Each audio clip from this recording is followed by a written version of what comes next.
Ron DeSantis was caught piling up rubble from Hurricane Milton behind his podium that he was going to give a speech at the other day. And, I don't know, just working the optics angle, I guess, Yeah,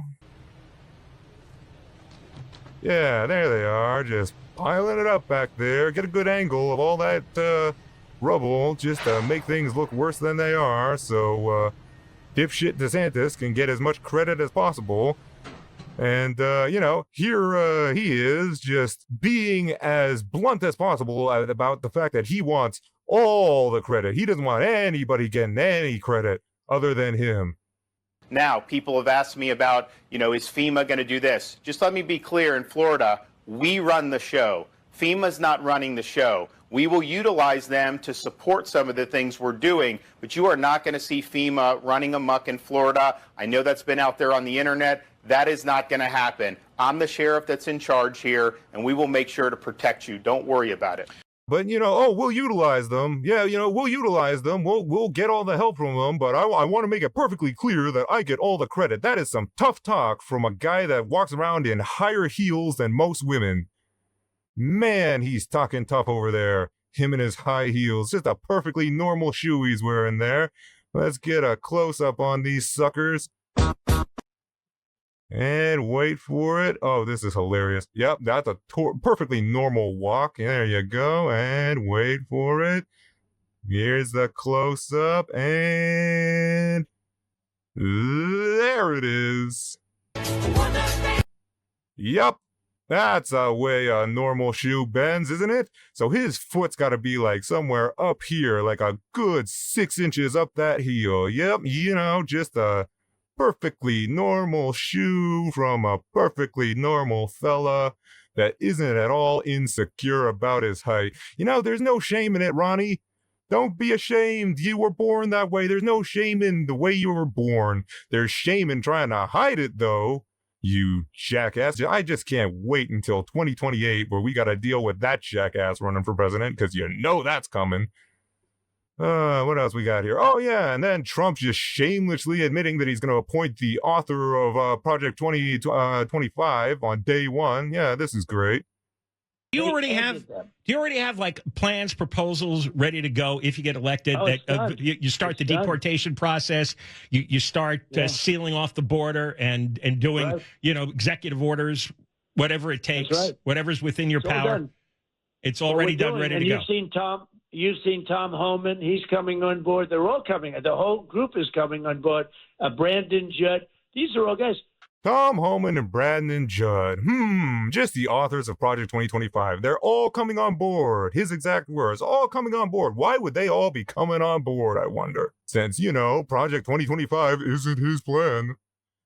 Anyway, let's watch this doofus fart his way through a speech in Detroit.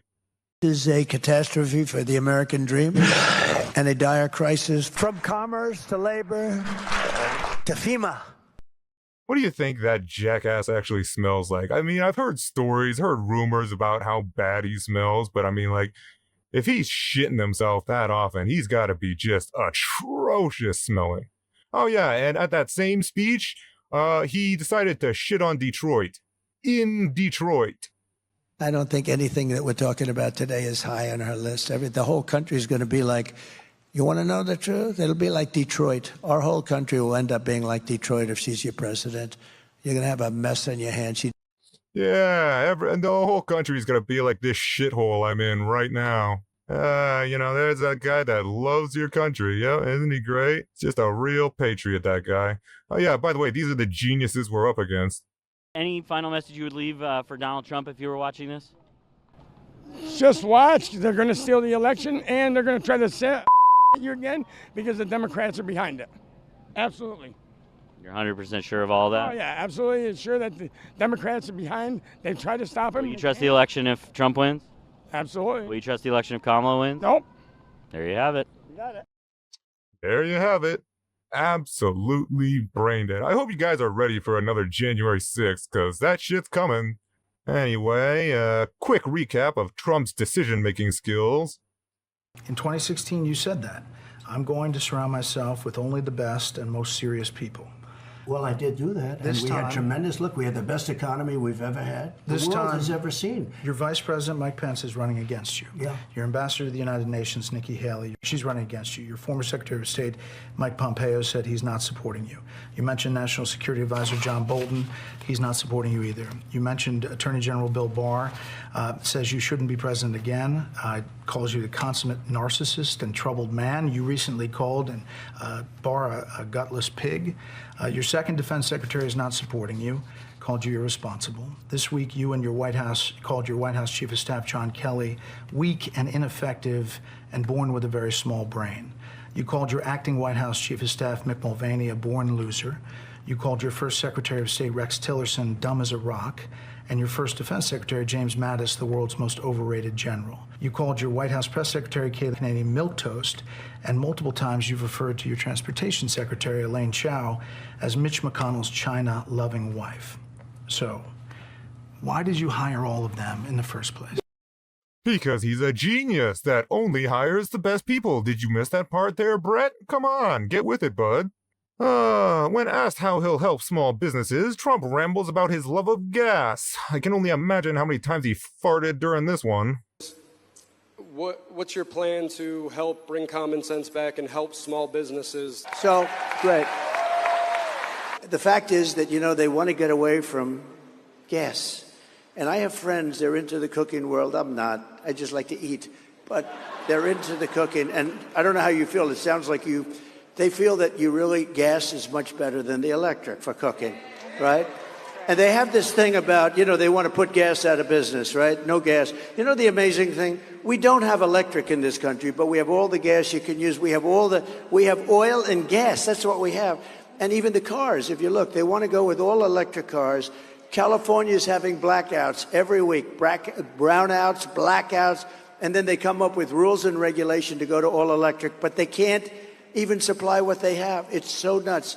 We're going to get, number one, your utility costs. You heard me say it before.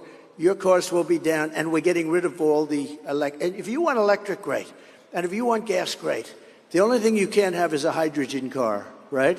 You heard me say that, right? Because you know what happens? They have a new car, they say it's great, but it's got one problem. You know what the problem is? Every once in a while, one will blow up. And if it does blow up and you happen to be inside of it, you're in bad luck because you're not recognizable. Do you know that? It's the new thing, hydrogen. I said, no, thank you. I don't want it. I don't want. They called the wife. That's not my husband. Oh, yes, it is. It's no good. Yeah, don't you love that fucking brilliant answer for how he's going to help small businesses? Did you not hear the absolute rock solid plan and strategy for how he's going to help small businesses in that answer? And these fucking people shit on Kamala for not being specific enough with her policies. What the fuck are we doing here, man? Like, what is this? How is this race even close? Jesus. Anyway, hey, you know that two-tier justice system Republicans are always crying about? Well, looks like they're kinda onto something. Because Lauren Boebert's 19-year-old son, arrested on multiple charges following a string of car break-ins, faced up to 18 months in prison and a $100,000 fine. But he was sentenced on Friday to just 80 hours of community service by a judge who gave him a sweetheart deal. And I'm sure it had nothing to do with who mommy is. So, just that two-tier justice system that Republicans are always crying about. Oh, God, it's just so rigged against them, isn't it? Anyway, let's just do a quick checkup on Trump's senior advisor, Stephen Miller. How's it going over there, Steve? You having a normal one? Let's see. Early voting is very unhealthy for democracy. That was almost exactly 2 years ago. And let's check up on him today. Vote early. When you vote early, your vote is banked. Resources can be focused on turning out the rest of the vote. Okay, thanks, Steve. Just having a normal one, I see. Quick close-up of Trump at his Coachella rally. The one where he left his supporters stranded at the side of the road. Yep, nothing to see here. Just a perfectly normal guy with a perfectly normal tan and totally real hair. What? You don't believe his hair is real? I won't hear these goddamn lies on my channel. Get the fuck out of here. That is real hair and I won't hear anything to the different.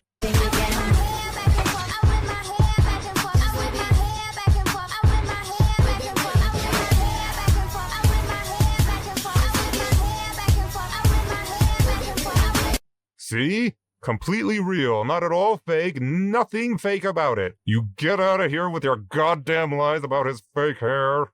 Oh yeah, then he endorsed The Purge earlier this week. That was a fun little development.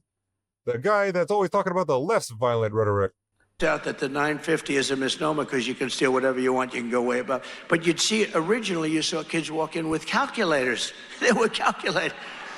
They didn't want to go over the $950. They're standing with calculators, adding it up. You know, these are smart people. They're not so stupid, but they have to be taught. Now, if you had one really violent day, like a guy like Mike Kelly, put him in charge, Congressman Kelly, put him in charge for one day.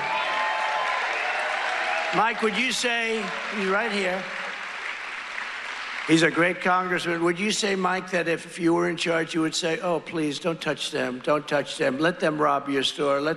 All these stores go out of business, right? They don't pay rent. Then the city doesn't have money. It's a chain of events that's so bad. One rough hour, and I mean real rough, the word will get out and it will end immediately. End immediately.